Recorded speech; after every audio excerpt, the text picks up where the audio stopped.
Todos los días un ser querido cumpleaños. Y es imposible saber qué regalo desea esa persona. Por eso no cometas el error de tratar de adivinar. Regala lo que todos quieren. Dales la libertad de escoger sus propios regalos con Vanilla Gift Card. Es el regalo perfecto. Ponle el poder en sus manos con Vanilla Gift Card para todos los cumpleaños.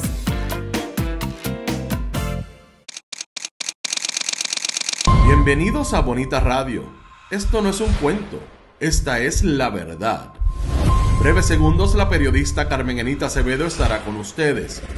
Bonita Radio está disponible en Facebook, Instagram, Twitter, Spotify, Google Podcast, YouTube, iVoox y iTunes. Agradecemos a nuestros auspiciadores. Vanilla Gift Card. Nuestras transmisiones son viables también gracias al apoyo de ustedes. Pueden enviar sus donativos accediendo a bonitaradio.net. Allí podrán realizar su aportación a través de PayPal o tarjetas de crédito. También pueden realizar su donativo por ATH Móvil Negocios a la Fundación Periodismo 21. O pueden enviar un cheque o giro postal a PMB número 284, P.O. Box 194000, San Juan, Puerto Rico 00919-4000. Bonita Radio, esto no es un cuento, esta es la verdad. Con ustedes, la periodista Carmen Enita Acevedo, en directo desde el estudio Roberto el Indio Acevedo. Muy buenos días, soy Carmen Enita Acevedo y estamos en Bonita Radio a las 8:06 de la mañana con mucho entusiasmo y mucho inicio de semana. Hoy, lunes 10 de noviembre del 2025, en Noticias con Café vamos a hablar definitivamente de lo que es nuestra última entrega. Si no la han visto, vayan a bonitaradio.net, allí están todos los extremos de la historia que narra todo lo que ha ocurrido y lo que no ha ocurrido en el Departamento de Recursos Naturales, que tiene detenida la investigación contra los suegros de la gobernadora, que hay querella desde el 2023 de que cortaron mangle, echaron relleno, ampliaron la huella, sin permiso del Departamento de Recursos Naturales, lo que constituye violación al Reglamento 4860 y todo lo que dispone lo que ocurre en la zona marítimo terrestre bien de dominio público. Vamos a hablar de eso, sobre todo para descubrir lo que dijo el Tribunal de Apelaciones, quiénes fueron las juezas que inhibieron a la examinadora María B. Ortega Arzuaga. ¿Y qué pito toca en todo esto Samuel D. Acosta Camacho, el director de la Oficina de Examinadores, que precisamente hoy a las 9:30 de la mañana está frente a los miembros de la legislatura en el Senado para su vista de confirmación como juez?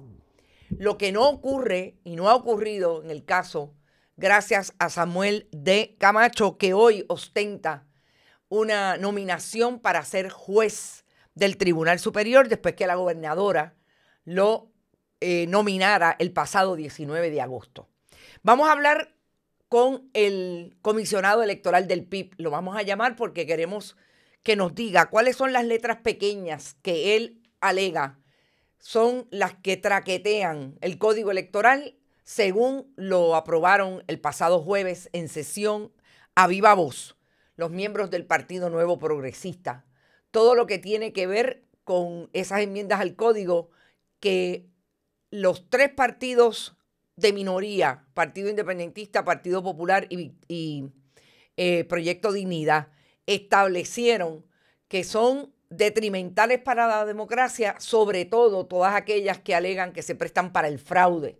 De eso vamos a hablar brevemente con el comisionado electoral y les tengo algún comentario sobre lo que pasó en el fin de semana, pero al final de la semana pasada con el presidente Donald Trump y lo que aparenta ser un acuerdo entre demócratas y republicanos para abrir el gobierno federal. Gracias a todos los que están por ahí. Recuerden, pueden donar a través del chat siempre que estemos en vivo. Gracias, Florence. Llegaste tempranito. Yauco en la casa. Mariana Soler, Nelson Guzmán, Irvin Maldonado. Está Ilka, Alberto Ramos, Norberto Cancel, Hilda Rodríguez, Luz Díaz desde Winter Garden, Florida, Carolyn Miranda, Berenice, Rafael Avilés, Gabriel Quiñones, Tito Crespo y FIFA, gracias por estar siempre tempranito. Alberto Ríos, saludos Alberto.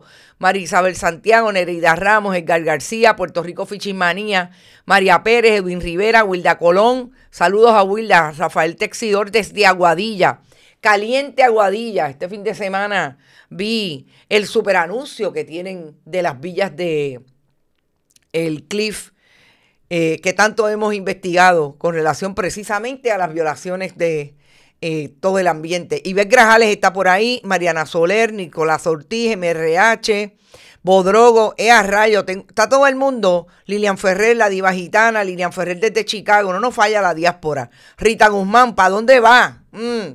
Tengo un trabajito porque hay que trabajar para combinar, así que sí, tengo un trabajo que estoy haciendo que me llena de mucha satisfacción. Estoy hablando con organizaciones. De hecho, si saben de alguna organización que quiera empoderar a sus empleados en todo lo que tiene que ver con el manejo del lenguaje, etcétera, estoy disponible. Es parte de lo que hago para empatar la pelea.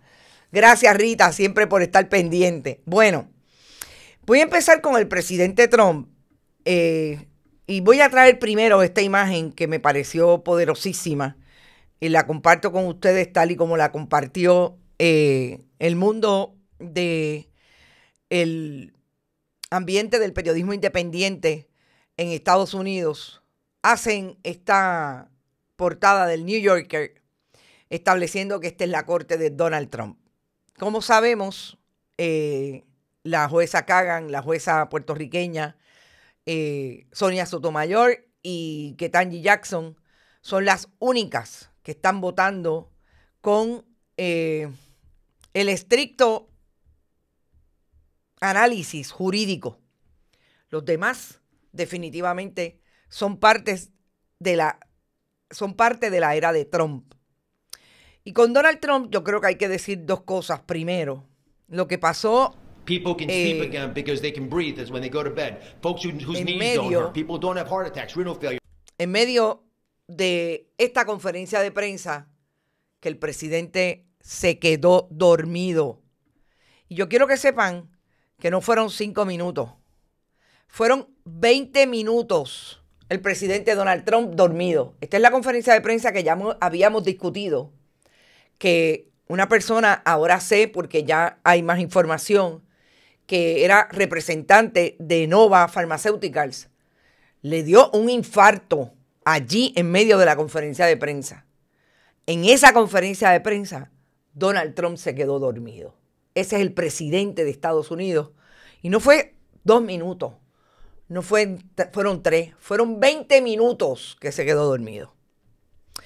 Lo que pasó ayer con relación al cierre del gobierno federal, que ustedes saben que mantiene en vilo, sobre todo a los empleados federales, fue que precisamente hubo un acuerdo con 60 votos a favor y 40 en contra del Senado Federal para abrir nuevamente el gobierno. Políticamente, el Partido Demócrata trató definitivamente de empujar, detener lo que son las medidas que según ellos son las más drásticas con relación a este presupuesto. Quizás todas son malas para las personas que sobre todo necesitan que el Estado mantenga unas ayudas como es el plan médico y todo lo que tiene que ver con los programas de asistencia nutricional. Aparentemente no se logra nada, solamente un detente hasta el 31 de enero. El 30 de enero. Yo creo que es interesante que después de 40 días, por más que trataron sobre todo de manejar los asuntos del Obamacare, que es lo más crítico, que dejaría a millones de personas sin acceso a beneficios de salud, no se haya logrado.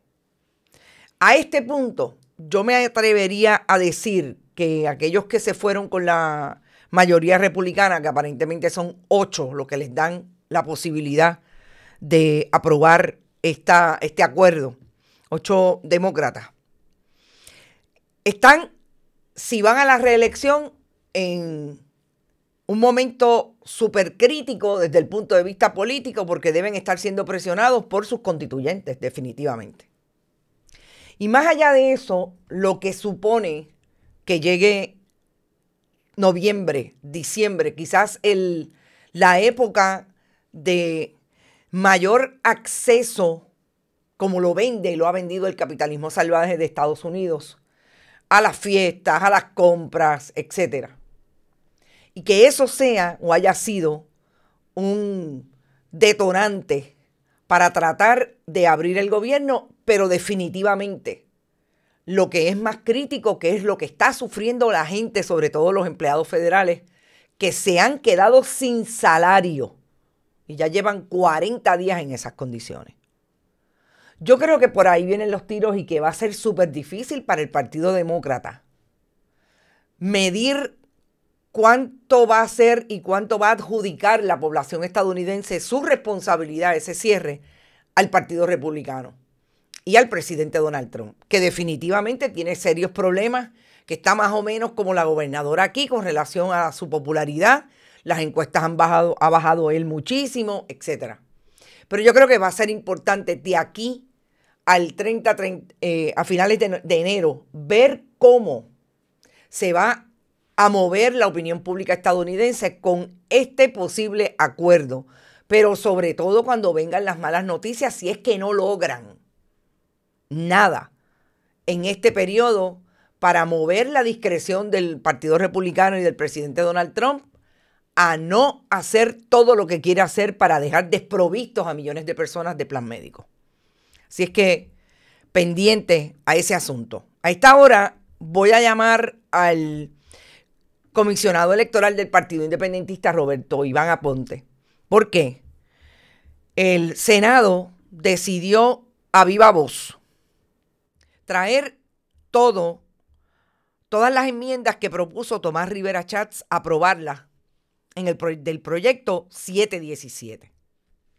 A mí me parece que lo más importante en todo esto es que tengamos súper claro cuáles son las medidas o las enmiendas que propone el Partido Nuevo Progresista por voz de Tomás Rivera Schatz para atender un código del 2020 que lo aprobaron ellos mismos y que vimos cómo fue fundamental en las irregularidades que se cometieron en la elección del 2020 y del 2024. No olvidemos que esto fue fast track. En junio del 2020 lo firmó la entonces gobernadora sucesoral Wanda Vázquez Garcet. Y en el 2020 ya teníamos una primaria que supimos, se colocó, o por lo menos se provocó, esa es la palabra correcta, que hubieran unas secundarias en el nivel de desorganización que hubo en la Comisión Estatal de Elecciones, y de lo que también sacó provecho Tomás Rivera Schatz. Iba perdiendo en la primaria y en la secundaria ganó. Bien importante que podamos tener bien claro cuáles son las letras pequeñas según las palabras del propio Roberto Iván Aponte. Voy a llamarlo y después de que terminemos esa entrevista vamos a nuestra investigación y a todos los extremos del caso de La Parguera, los suegros de la gobernadora, cómo hasta el momento se liberan de lo que definitivamente es el esfuerzo del Departamento de Recursos Naturales iniciado en el 2023 con relación a la querella de crímenes ambientales. Roberto Iván Aponte, está usted en vivo por aquí por Bonita Radio. Saludos.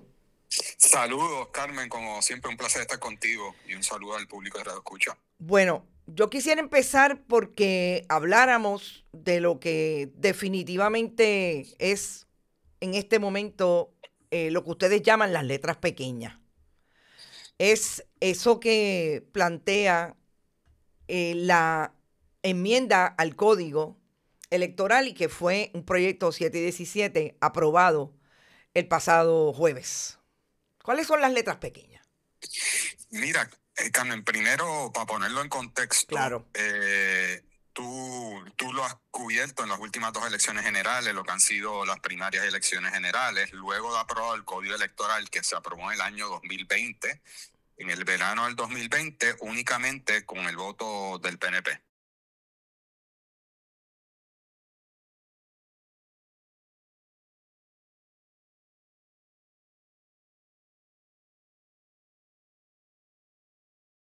En la legislatura, la delegación del PIB había presentado una resolución para que se creara una comisión conjunta y que los 2 cuerpos se sentaran con representación de todos los partidos a discutir la ley electoral. Eso pasaron los meses, no ocurría nada y bastante cercano a la fecha de hoy, el presidente del Senado presentó un proyecto que es el proyecto del Senado 717. Sí, esto fue en septiembre 25, o sea, hace un mes y medio. Mientras tanto, en la Cámara de Representantes se habrá aprobado el PNP, con el voto de todas las delegaciones, el crear una comisión conjunta. Y a mí me parece que parte de las peleas internas que hay dentro del PNP lleva a que Tomás Rivera Schatz presente este proyecto, mientras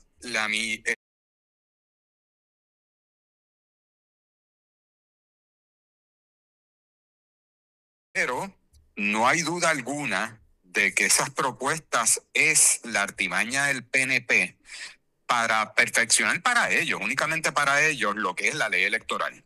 Y donde ellos han notado que tienen que quizás limitar derechos, como es el voto ausente. Si tú ves los números de las pasadas elecciones generales, Juan Dalmau y la Alianza saca 63% de los votos ausentes de los estudiantes universitarios. Y ahora quieren limitar ese voto ausente. Pero por otro lado, el voto adelantado por correo, que es lo que le ha dado la ventaja abrumadora al PNP en ese tipo de votos, quieren flexibilizarlo. Y ahí es que yo hablo las letras pequeñas. En el caso, y yo sé que es complicado a veces explicarlo en la calle, pero cuando tú preparas el voto adelantado por correo, hay un personal que tiene que preparar todo el material en la Comisión Estatal de Elecciones, y ellos traen a la discusión con un lenguaje un poco ambiguo que el personal que se va a dedicar a eso en Java, el PNP y el Partido Popular lo pueden contratar desde el principio, año electoral, mientras los otros partidos solo los últimos 50 días, cuando ya prácticamente se entregó todo el material y se enviaron las papeletas. Y ahí es que yo digo que está la letra pequeña, por no decirte, esa ley no atiende la falta de representatividad en la Comisión Estatal de Elecciones. O sea, al día de hoy, Proyecto Dignidad, que cumplió con estar inscrito, cumplieron con ese requisito, no tienen representación en la Comisión Estatal de Elecciones, no tienen personal. Movimiento Victoria Ciudadana, que se inscribió, concluyó su proceso la semana pasada, tampoco va a tenerlo. En el caso del PIB, de más de 400 empleados que hay aquí, el PIB solo tiene cerca de 20 empleados, de más de 400.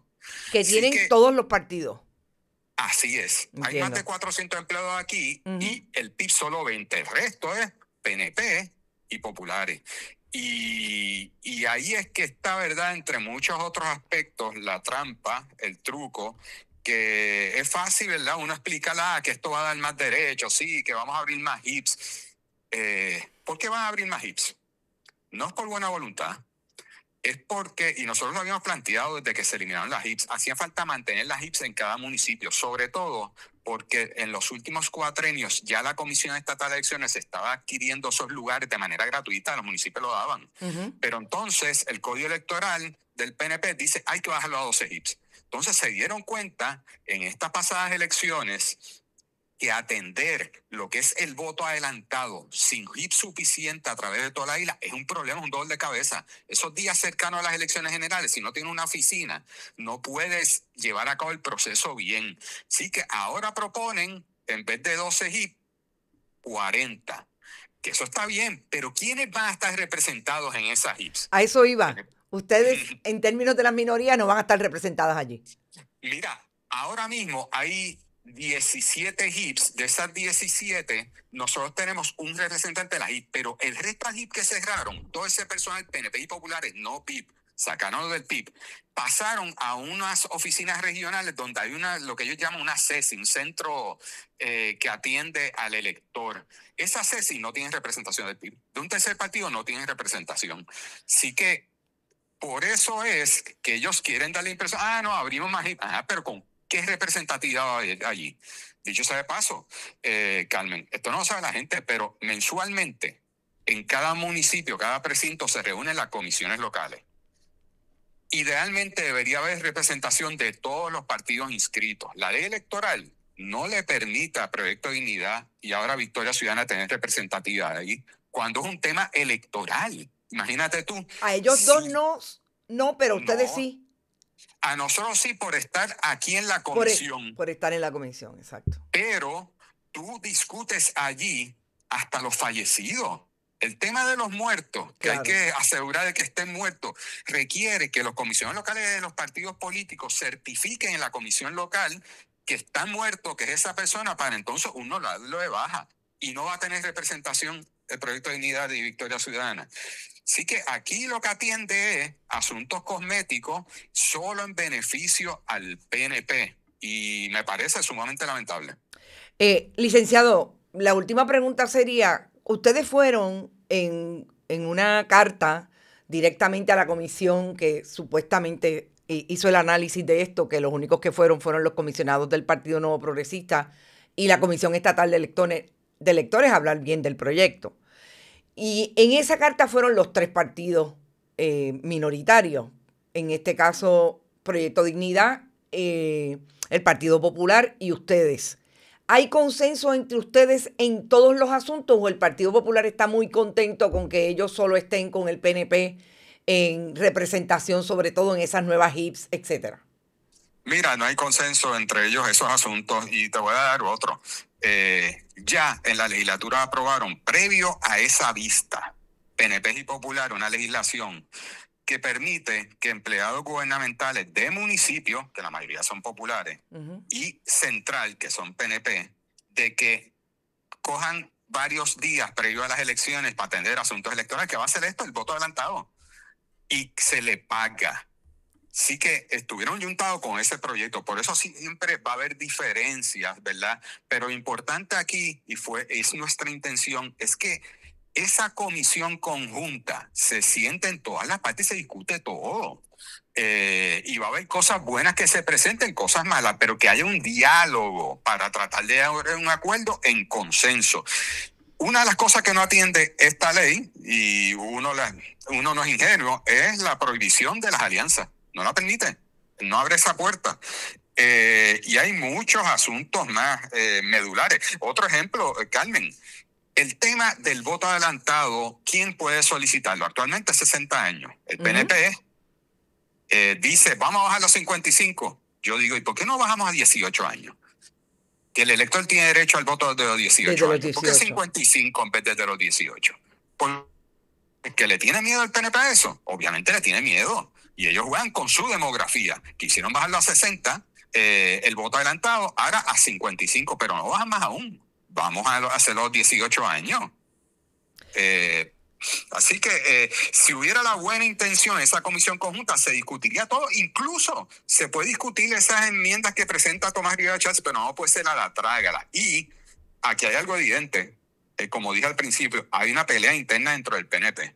Tomás quiso adelantarse. Hay que ver la respuesta de la Cámara. Recuerda, Johnny Méndez es de Jennifer González. Bueno, hasta la semana pasada, con el asunto del inventario, no creo que sean, o sea, hasta la semana pasada de que todos se colgaron. Digo, no sé lo que usted piensa, pero... Sí, coincido. Realmente está complicado. Sí, y hubo una encuesta también por ahí, así que... Exacto.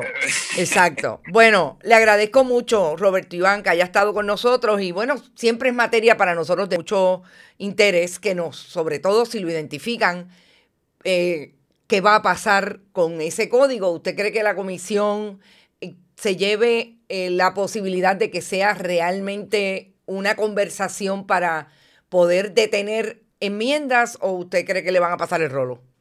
Mira, si es por el comportamiento, ¿verdad? En los pasados años, lamentablemente uno no espera lo mejor, pero si hubiera buena voluntad sería extraordinario, no para, en el caso mío, para el PIB o para el partido que sea, sino para el país. Sentarse todas las partes a discutir cómo se mejora esa ley electoral.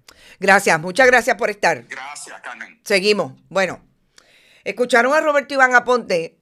Yo, obviamente, esto es un tema que tenemos que discutir más en profundidad, sobre todo con relación a las enmiendas. Yo voy a hablar solamente de dos. Me parece evidente que el Partido Nuevo Progresista todavía apuesta que puede ganar con la población de edad avanzada. Y yo no estoy tan segura que bajándolo a 55 le sea incluso una ayuda el voto por adelantado. Lo que pasa es que ahí también hay el truco del voto por adelantado, que es el que quieren detener, sobre todo porque le dio un 63% de esos votos al Partido Independentista o a Juan Dalmau. Hablemos de Juan Dalmau porque obviamente corrieron como alianza, por un lado. Y por otro lado, ese asunto de utilizar el correo no certificado, sino first class, como lo llama el correo, sin certificar, cuando sabemos que por ahí es que ha venido el truco del Partido Nuevo Progresista con relación a los votos. El asunto de la no discusión, no participación de los partidos minoritarios y representación en la Comisión Estatal de Elecciones es crucial, porque solamente el Partido Popular y el PNP se sientan a discutir los casos en las comisiones locales. Ahí es donde está el truco. Y me parece súper interesante cómo es que la propaganda se construye, y la construye Tomás Rivera Schatz desde el discurso de establecer que va a ser más democrático porque hay más hips. No, el problema es que a mayor cantidad de hips, solamente con miembros del Partido Nuevo Progresista y del Partido Popular, sobre todo del PNP, las hips se convierten en un edificio, en una oficina del Partido Nuevo Progresista. ¿Qué ustedes creen que es lo que va a pasar ahí? Exactamente eso. O sea, otro comité más del Partido Nuevo Progresista en las HIPS, que la cerraron ellos. Lo que pasa es que, como dice Roberto Iván Aponte, se dieron cuenta que no hay manera de trabajarlo. Pero ahora lo quieren trabajar ¿con quién? ¿Las quieren abrir con quién? Solamente con los de ellos. Porque ellos barrieron. Porque a ellos no les importan las necesidades del país. Y ese es Tomás Rivera Schatz. Vamos a hacer la ley electoral a nuestro beneficio. Y la van a construir precisamente para tratar de ganar las elecciones, no importa qué. No importa que la gente no tenga para pagar el agua y la luz. No importa que la gente no tenga capacidad para tener un mejor trabajo, una buena vivienda. Nosotros lo que queremos es ganar. Y para eso está el Código Electoral. Vamos a nuestro trabajo de investigación hoy, lo que tiene que ver con lo que ya la semana pasada veníamos atendiendo desde que se coló a través de una orden judicial en el Tribunal Federal, que es lo que el viernes incluso trajimos, en efecto, con evidencia de que el gobierno federal sí tiene una investigación abierta con relación a los suegros de la gobernadora. Como dije el pasado viernes, es esa admisión de una abogada en el caso de Daniel García Martín lo que nos da la posibilidad de empezar otra vez a indagar en lo que ha pasado y no ha pasado en el caso de los suegros de la gobernadora, cuando en mayo del 2023 los cogieron remodelando esa residencia, esa caseta que tienen hincada en el bien de dominio público, zona marítimo terrestre en La Parguera. Para mí, lo más importante de lo que vamos a discutir hoy parte precisamente de lo que está haciendo la jurisdicción de Puerto Rico en términos del Departamento de Recursos Naturales y la jurisdicción de Estados Unidos con este caso, que data de mayo del 23, que entre mayo y junio del 2023 el Departamento de Recursos Naturales investigó a través de su división de vigilantes y que en ese esfuerzo lograron presentar una querella, y también esto es bien importante, estableciendo todo lo que se supone que no pueda hacer una persona que tiene una caseta, en este caso, como se le llaman en la parguera, en el bien de dominio público, zona marítimo terrestre, en la reserva de la Parguera en Lajas. Todo eso que está contenido en esa querella, que le fue notificada a los suegros de la gobernadora entre mayo y julio del 2023, y que establece que hay precisamente un tablado, una terraza de 45 pies, pilotes nuevos, 3 por fila, los pilotes que también lo están viendo en esta foto, y me parece súper importante que encontrara las fotos que quería mostrarles el pasado viernes, porque esta es la evidencia de cómo supuestamente, según esa querella, se rellenan pilotes de cemento. Hay mangles rojos y mangles negros cercanos al tablado que fueron cortados a su tronco y podados indebidamente por sus raíces superficiales o ramas primarias. Las ramas, las raíces y los troncos recientemente cortados se observaron a solo pies de la construcción del tablado entre las residencias de otros manglares, entre otras residencias y otros manglares cercanos. Esto es importante para nosotros aquilatar precisamente lo que también vamos a discutir, que se ha discutido ya desde la semana pasada, cuando la abogada de Daniel García Martín dijo: a mi cliente lo han ido a buscar agentes del FBI para hablar sobre esa remodelación, porque es una querella que tiene el Departamento de Recursos Naturales desde el 2023 y que nosotros sabemos que tienen por lo menos 3 agencias ambientales del orden de Estados Unidos en Puerto Rico, participa el FBI, y de esa investigación que tiene que ver con la ley de aguas limpias surge la famosa orden de allanamiento en contra de la residencia de Daniel García Martín, y de ahí en adelante se complica la información pública que ubica a las autoridades federales investigando ese asunto. Yo voy a discutir ahora lo que es el extremo que tiene que ver con el Departamento de Recursos Naturales. Porque lo que ha pasado precisamente en el Departamento de Recursos Naturales ubica desde enero de este año al designado secretario en aquel momento, el 9 de enero, quien más tarde fue confirmado por el Senado el 21 de enero de este año. Y esa es la vista pública, esa es la imagen de la vista pública que se vio en el Senado para la confirmación de Waldemar Quires Pérez. En la mesa, él con el que es abogado, asesor legal de la Fortaleza, Justiniano, y detrás de él, bien importante que observen, de la persona que vamos a hablar hoy, que es el director de la Oficina de Examinadores, Samuel Acosta Camacho. ¿Por qué Samuel Acosta Camacho es importante en esta conversación de hoy? Porque es el director de la Oficina de Examinadores, que se supone que es la oficina que atiende todo lo que tiene que ver con una querella de esta naturaleza, que es la que asigna un examinador, examinadora, para que atienda esa querella.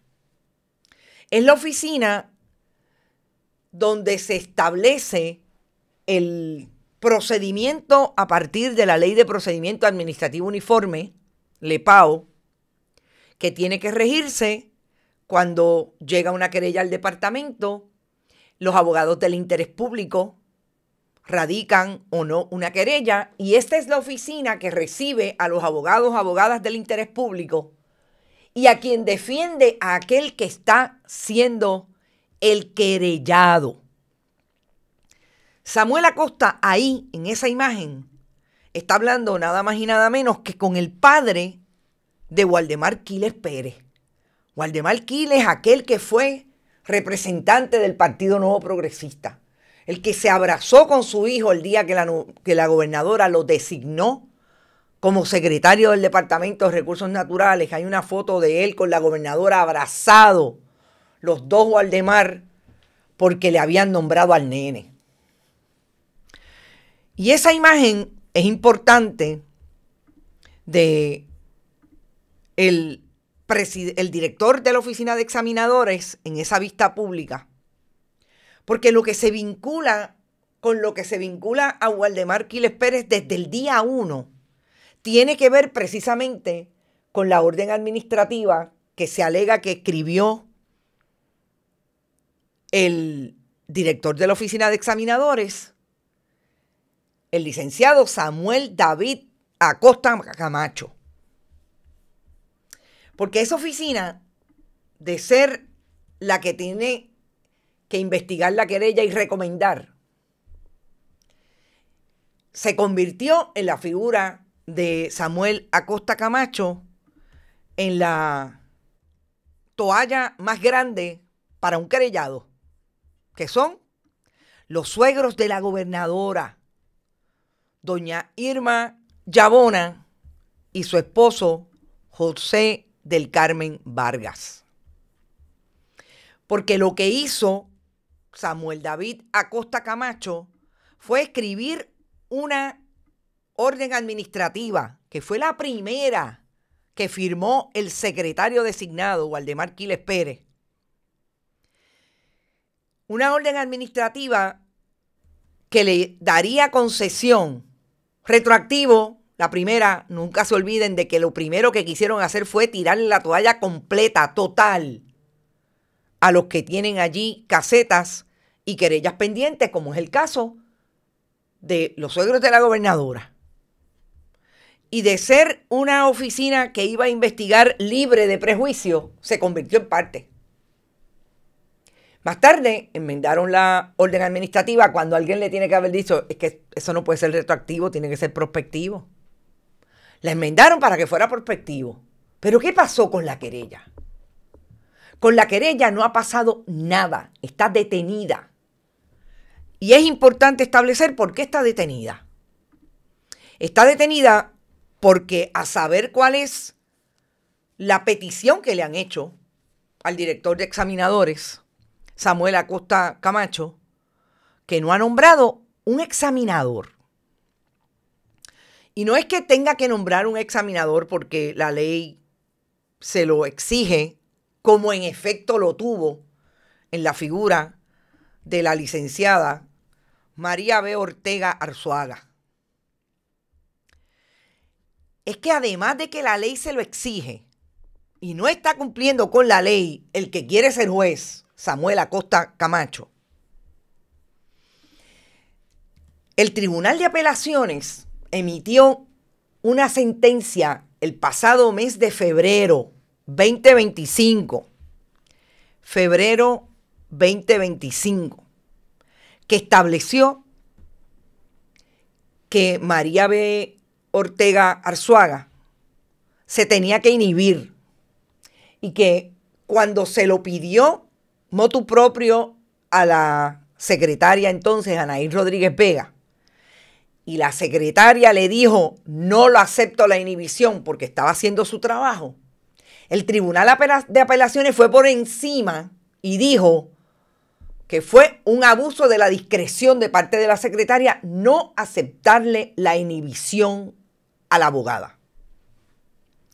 Porque no olvidemos que aquí hay un personaje que es importante también traer. Y es el abogado de los Vargas Yabona, Miguel Torres Torres. Miguel Torres Torres es ese abogado que fue empleado de la Junta de Calidad Ambiental. Fue un abogado en favor de aquellos que denuncian los crímenes ambientales, pero se convirtió, cuando se fue abogado de la práctica privada, en el abogado de aquellos que son los querellados en casos de violar las leyes ambientales.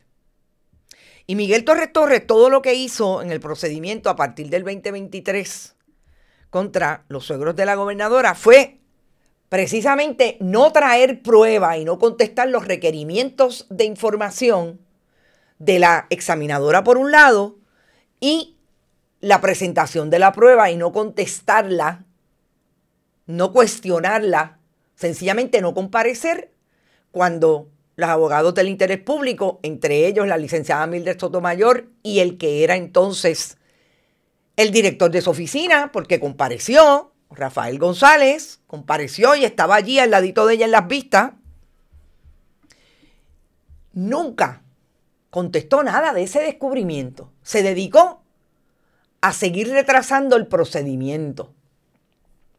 Cuando Miguel Torres Torres hace eso, no le queda de otra a la licenciada Ortega que precisamente encontrarlo en temeridad y establecer, después que le dio 3 oportunidades de que contestara, de que estaba en violación del procedimiento. ¿Y qué hizo Miguel Torres Torres? Fue al Tribunal de Apelaciones y le dijo al Tribunal de Apelaciones que la licenciada Ortega Arzuaga, estaba siendo prejuiciada en el proceso. Y para eso usted le tiene que presentar al tribunal cuáles son los hechos que sustentan su posición de que la licenciada Ortega está siendo prejuiciada. El Tribunal de Apelaciones, por voz de 2 juezas, Sol de Borinquen Cintrón, y la jueza,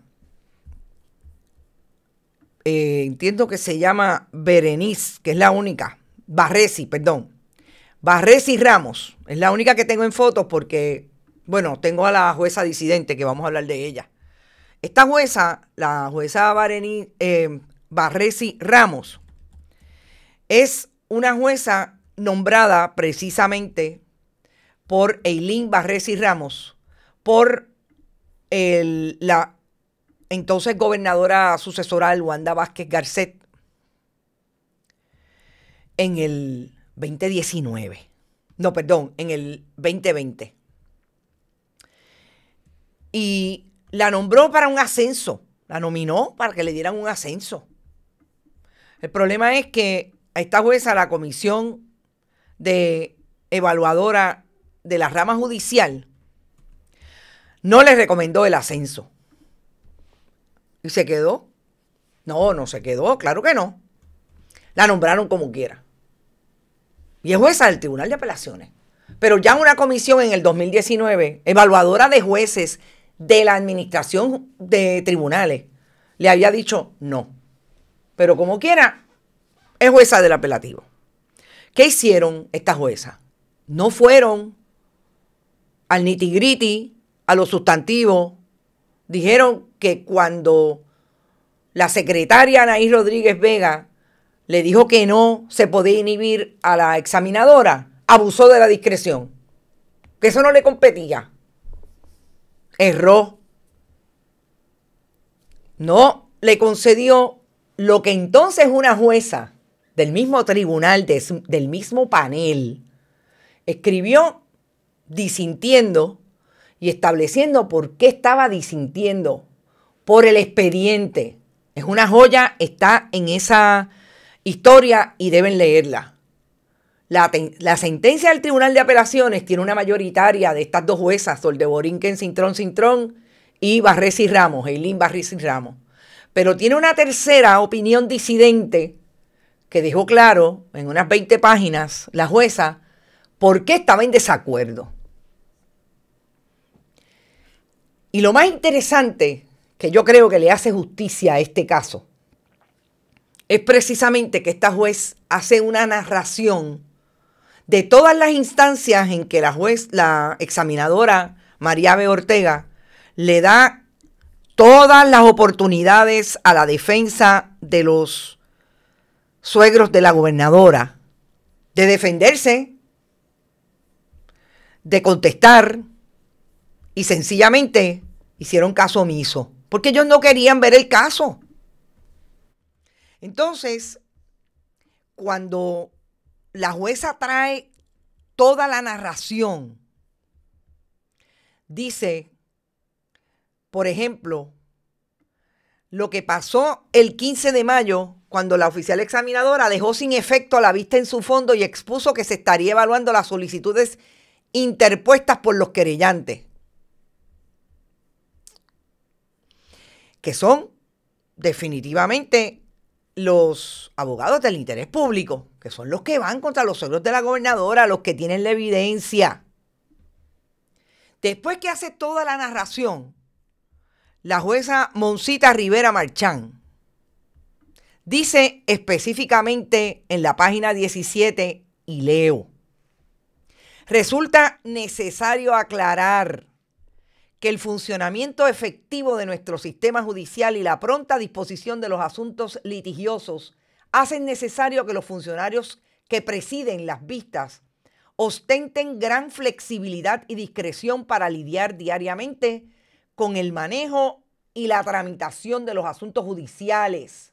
Cita el caso Banco Popular versus Gómez Alayón y otros. Resuelto el 19 de diciembre del 23. Estamos hablando de jurisprudencia que es reciente, no estamos hablando de jurisprudencia del 80, para que entonces no venga Miguel Torres Torres a decir que la jueza habló de un caso tan viejo que no es aplicable, porque es lo que está diciendo como defensa en el caso de los suegros de la gobernadora. No, es que no le pueden aplicar el reglamento de antes a la construcción del siglo XXI. Ajá, que no es del siglo XXI, pero bueno. Las actuaciones de la oficial examinadora en el manejo del presente caso caen dentro del ejercicio legal de sus poderes y facultades, en ausencia de arbitrariedad y parcialidad. La descalificación de un oficial examinador en un remedio es un remedio drástico que no debe imponerse ligeramente. Cita a Oril versus el Farmer. Tras evaluar la presente solicitud de descalificación y recusación a la luz de los criterios que estableció el Tribunal Supremo en el caso antes citado, se concluye que no existe una causa de acción en derecho para descalificar o recusar a la oficial examinadora de continuar con la querella de epígrafe. Cuando usted tiene una jueza que quiere dejar bien claro que lo que está haciendo la mayoría es precisamente dejando un caso huérfano de investigación, que lo deja escrito, que se toma el tiempo de decir, no solamente diciendo, aquí está porque yo diciendo, y hace todo ese análisis, usted está definitivamente ante un caso que no solamente el Departamento de Recursos Naturales le ha querido tirar la toalla a los suegros de la gobernadora. Y ahora vamos aquí en el Sol de Borinquen, Cintrón, y ya les dije quién es la jueza PNP que en el 2019 le dijeron que no estaba apta para ser jueza del apelativo, pero la trajeron como quiera. Y es jueza del apelativo hoy.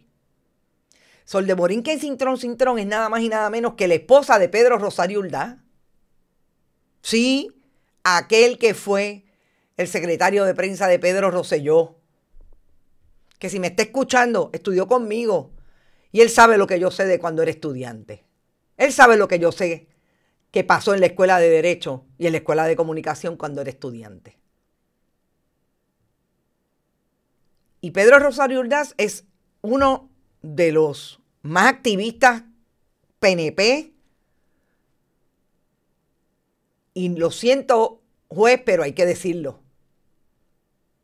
Ahí está la decisión, y yo invito a todo el que quiera que la lea. Lo que dicen las dos juezas comisionadas de barrio del Partido Nuevo Progresista versus una juez que se tomó el tiempo de decir, ahí está, este es el tracto del caso. Y yo entiendo que no hay nada en derecho que permita la inhibición. ¿Y qué hizo el Departamento de Recursos Naturales? En febrero del 25, desde febrero del 25, ese tribunal, a pesar de que fue, en efecto, el que dijo que la la secretaria erró y abusó de la discreción cuando no dejó que María B. Ortega Arzuaga se fuera. No ha nombrado examinador. ¿Y quién es el director? El que hoy va a una vista de confirmación como juez. Porque si hay que darle un puesto, darle una pata para arriba y hazlo juez. Para que cuando llegue nuestros casos allí al tribunal en el que esté, este sea el que nos tire la toalla. El que ya le ha tirado la toalla a los suegros de la gobernadora con esa orden administrativa, con no nombrar un juez. Hay una sola examinadora que está designada a la oficina de examinadoras. Una contratista nueva. ¿Y ustedes saben quién es el otro que está todavía como contratista? Y sería el colmo que lo pusieran a ver el caso de los suegros de la gobernadora. El primo hermano de la gobernadora, Luis González Ortiz. Brenda Liz Gómez Méndez es la otra. Pero ¿por qué ustedes creen que Samuel Acosta no designó? ¿Por qué ustedes creen que no hay una sola vista de este caso que data de mayo del 23? Si no es para, en efecto, lograr lo que lograron en enero cuando entraron, detener todos los procedimientos en el departamento, provocar nuevas leyes en contra de la defensa de los bienes y recursos naturales, los bienes del pueblo. Procurar que haya una legislación como la que está tratando de establecer Carlos Johnny Méndez, de que se pueda construir en la reserva del Corredor Ecológico del Noreste. La que propone el Senado de limitar la injerencia de muchas agencias, incluidas el departamento del Instituto de Cultura, en los proyectos de construcción para que no intercedan con los desarrolladores que quieren romper a diestra y siniestra, no importa el valor cultural que pueda haber en el área donde quieren desarrollar. Y yo creo que no solamente es importante establecer que Irma Yabona y José del Carmen Vargas están hoy por la libre, es que la gobernadora tiene mucho que contestar. En un momento donde la gente dice en una encuesta que lo que está pasando con ella en el poder es que trabaja para ella y para los suyos.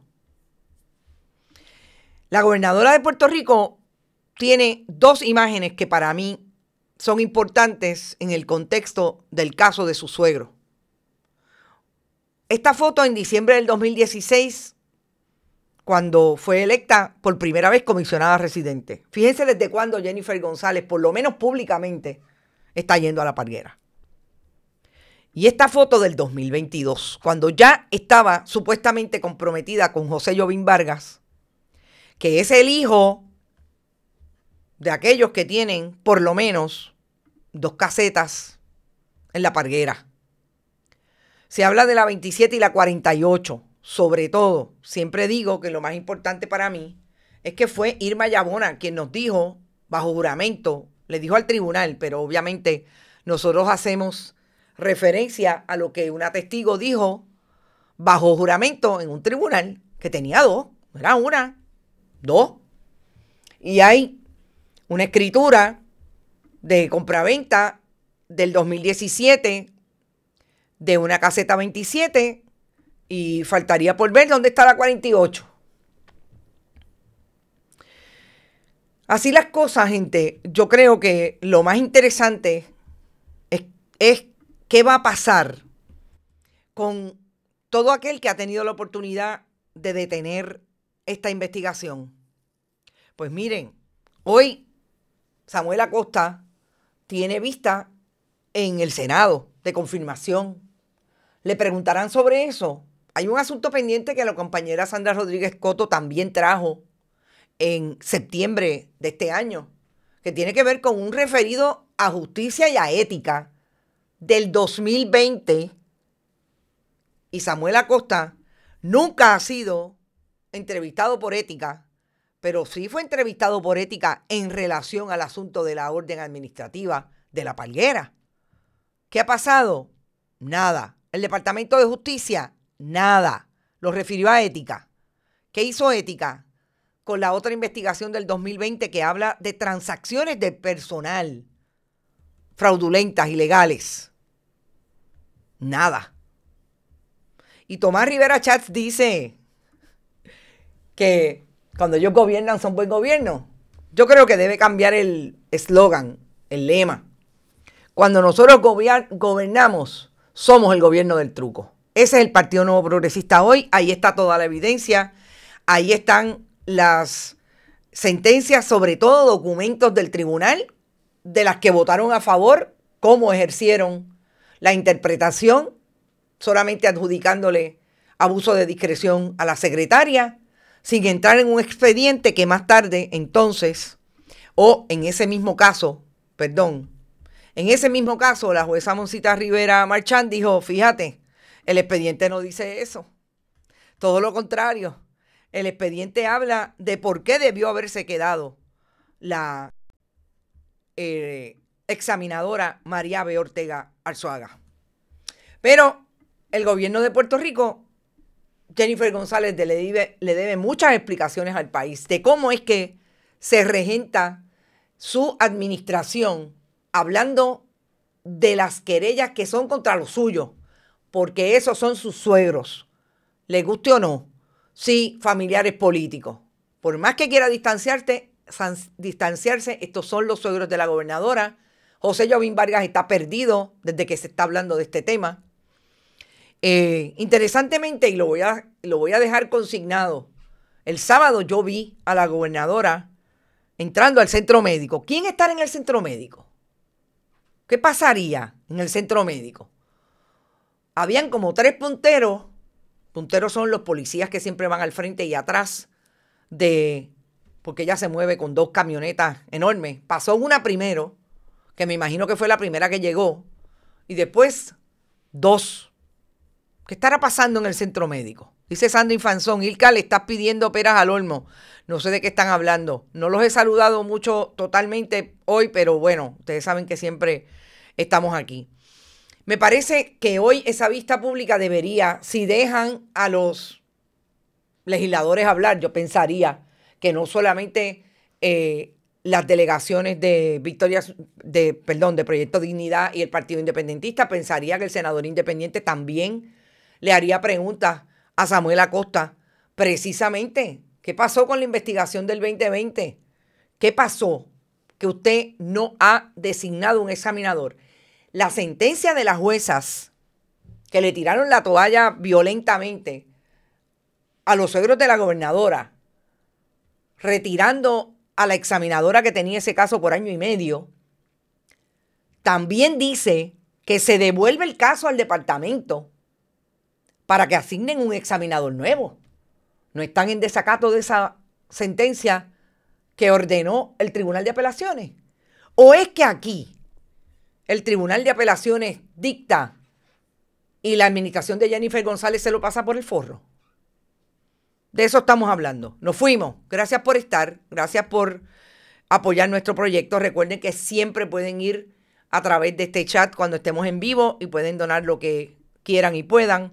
También lo pueden hacer en bonitasradio.net, fundacionperiodismo21.com, PayPal, tarjetas de crédito y Bonitas Radio y Periodismo 21 ATH Móvil. Cheques o giros postales a nombre de Periodismo 21 o de Onda Virtual y los envían a la dirección que Rodrigo le da al final y en principio de este programa. Gracias por estar. Buen inicio de semana. Tenemos mucho que hablar esta semana. Hay mucho pendiente. Y sobre todo, compartan nuestros contenidos y comenten. Éxito. Nos vemos mañana a las 11 en Esto es lo Último. No se olviden, Rodrigo viene por ahí con su almuerzo deportivo. Hasta mañana. Este programa fue traído a ustedes por Vegaco, de tu lado siempre. No olvide que puedes realizar sus donaciones a través de ATH Móvil Negocios, a Bonita Radio o a Periodismo 21. Puede acceder a nuestra página de internet bonitasradio.net y donar a través de PayPal o tarjetas de crédito. También puede enviar cheques o giros postales a nombre de la Fundación Periodismo Siglo XXI, PMB 284, P.O. Box 194000, San Juan, Puerto Rico 00919-4000. Bonita Radio, esto no es un cuento, esta es la verdad.